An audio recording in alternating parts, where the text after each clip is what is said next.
Meus queridos irmãos e irmãs, no Evangelho de hoje, Jesus nos fala do matrimônio e do celibato, que em última análise, são as duas formas, os dois estados de vida ao qual nós somos chamados. Só existe essa alternativa: ou você é casado, ou você é celibatário.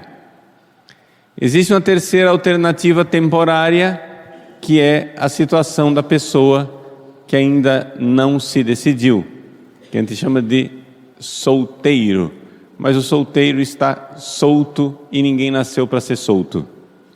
Todo mundo nasceu para fazer uma aliança de amor. Ou você faz essa aliança com sua esposa, seu esposo, ou você faz essa aliança com Deus. Mas solto, ninguém nasceu para ser solto, porque todos nós nascemos para amar. E amor é compromisso. Amor é aliança. E é exatamente aqui que o mundo não entende isso aqui, que Jesus está colocando. Em primeiro lugar, vieram os fariseus. Vejam, que os fariseus não entendam o matrimônio, dá para entender que eles não entendem. Por quê? Porque infelizmente os fariseus lá da época de Jesus estavam tomados de muita soberba, de muita inveja, estavam com o coração cego diante de Jesus. Tudo que Jesus dizia, eles levavam a mal, né? Tudo que Jesus dizia virava causa de contenda. Eles não tinham fé. E eles perguntam a Jesus sobre o divórcio. Jesus diz: olha, aqui tem um problema. É a dureza do coração humano. E a dureza do coração humano quer dizer o seguinte: nós, abandonados a nós mesmos, sem o auxílio da graça divina, nós não vamos fazer aliança com ninguém. Nem com Deus, nem com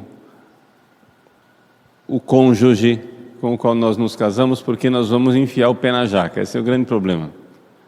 Nós vamos atrapalhar o caminho de Deus. Nós precisamos da ajuda de Deus.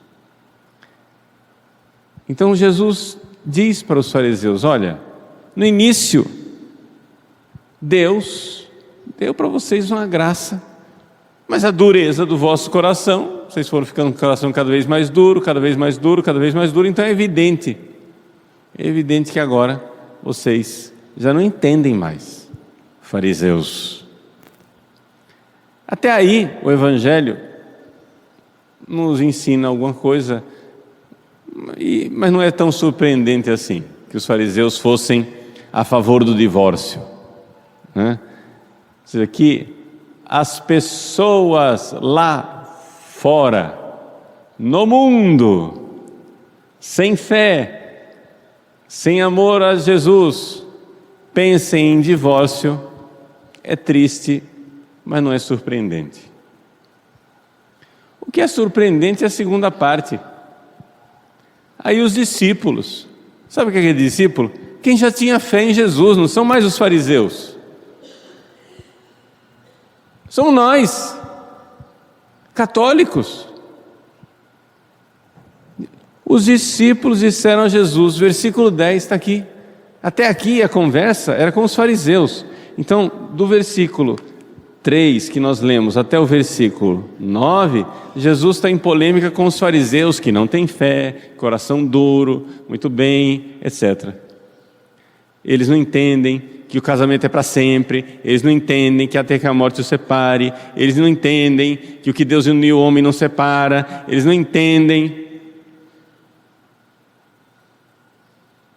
que os fariseus não entendam. Tudo bem. Mas os discípulos, e hoje nós estamos vendo que isso, 2000 anos depois, a dificuldade continua. Quando você chega e diz para uma pessoa: Quando é no curso de noivos, vocês vão casar para sempre, yeah! Mas é para sempre mesmo, yeah! Primeira dificuldade no casamento: você não pode separar. Ai, padre, mas você não pode se separar. É para sempre, até que a morte os separe. Ah, mas isso também.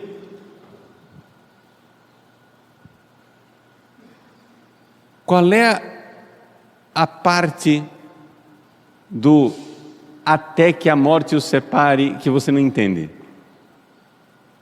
Tem uma coisa que pode separar você de sua mulher, do seu marido: a morte.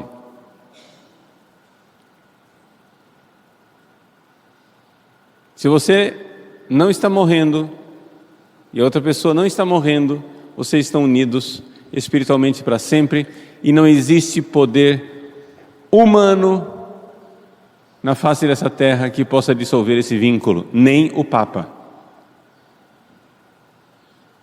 Nem o Papa. Ninguém, nem um concílio ecumênico. Mas, padre, não tem um tribunal da igreja que anula casamento? Não, o tribunal da igreja não anula casamento. O tribunal da igreja, ele investiga o casamento para descobrir se por acaso aquelas pessoas nunca estiveram casadas. Para descobrir se ali tinha só uma aparência de casamento, mas não, alguma coisa faltou um ingrediente. Agora, vejam só.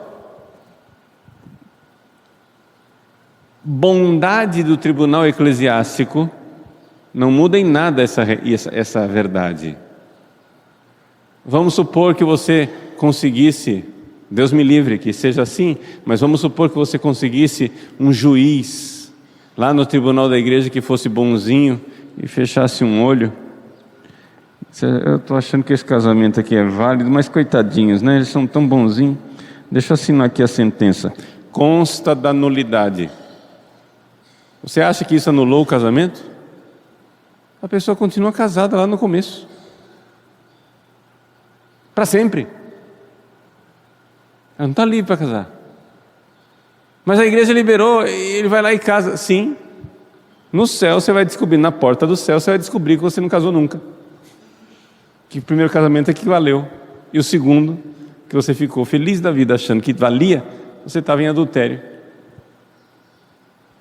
Não estou dizendo aqui que alguém vai ser condenado ou não condenado. Isso aí é uma coisa da inocência e da boa vontade, da boa consciência de quem está seguindo. Se a pessoa está plenamente convencida de que o primeiro casamento valeu e que ela está livre porque a autoridade da igreja disse, etc, etc, essa pessoa está de boa fé. Então, Deus não vai cobrar isso dela. Mas vai cobrar do juiz. Está entendendo? Preocupa não. O juiz que liberou com facilidade, o julgamento existe. E o juiz dos juízes não somos nós humanos.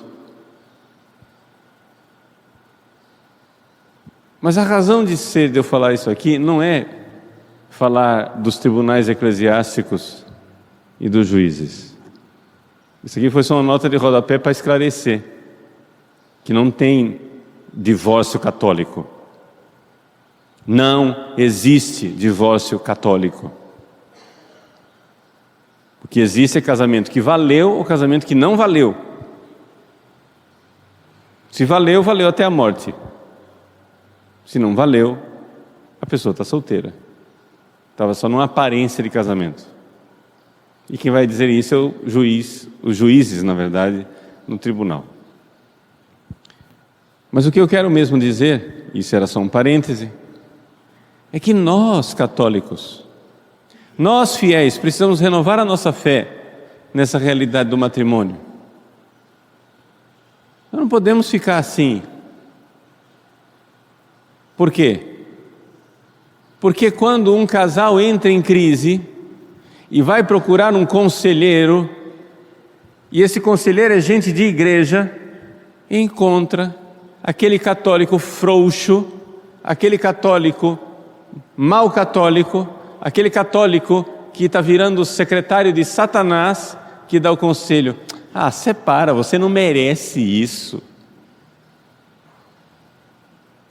Se você já aconselhou a separação de pessoas que estavam casadas em santo matrimônio, saiba, você pecou mortalmente.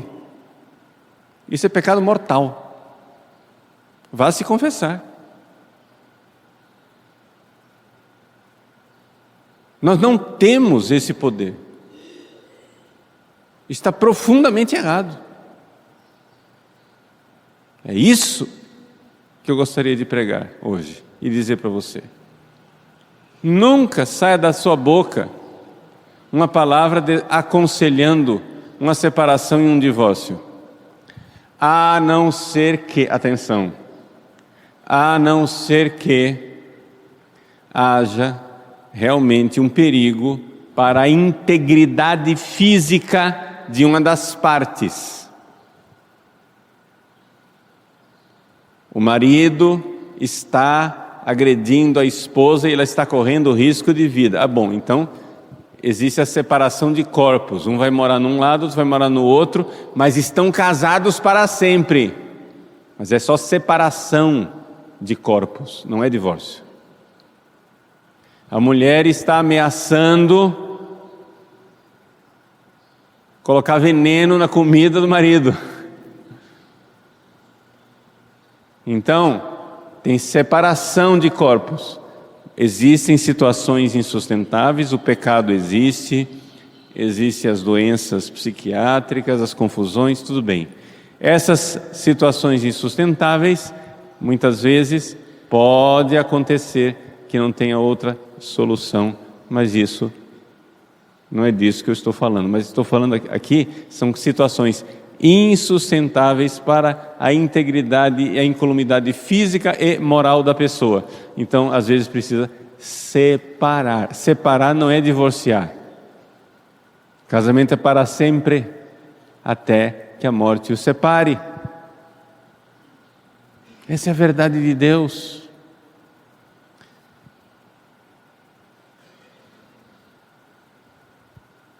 Portanto, se você não tem uma sentença do tribunal da igreja que diz que você é solteiro porque o seu casamento nunca valeu, você é casado.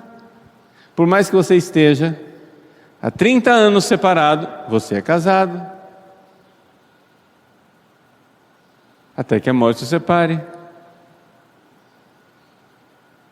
Então essa é a realidade que nós precisamos compreender. Quem tem ouvidos para ouvir, ouça. E o que impede que nós ouçamos isso? A dureza do nosso coração.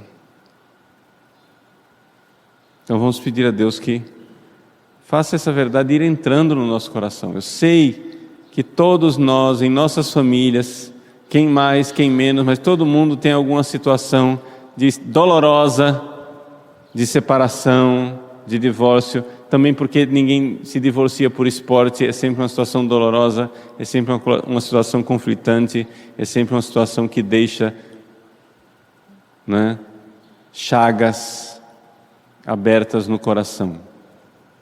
Compreendo isso perfeitamente, leve suas feridas para o coração de Cristo, para o coração de Nossa Senhora, mas não podemos, para ficar mais confortável para as pessoas, mudar o ensinamento de nosso Senhor.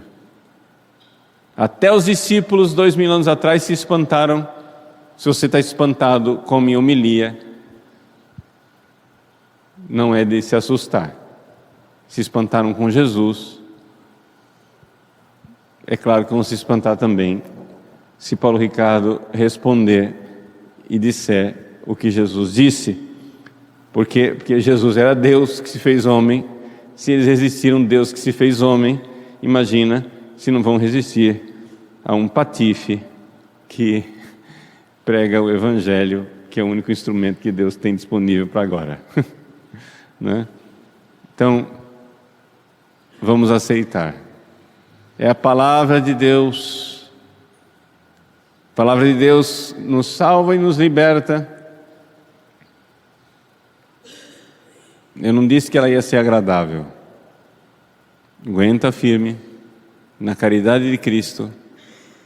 Você está casado para sempre, até que a morte o separe.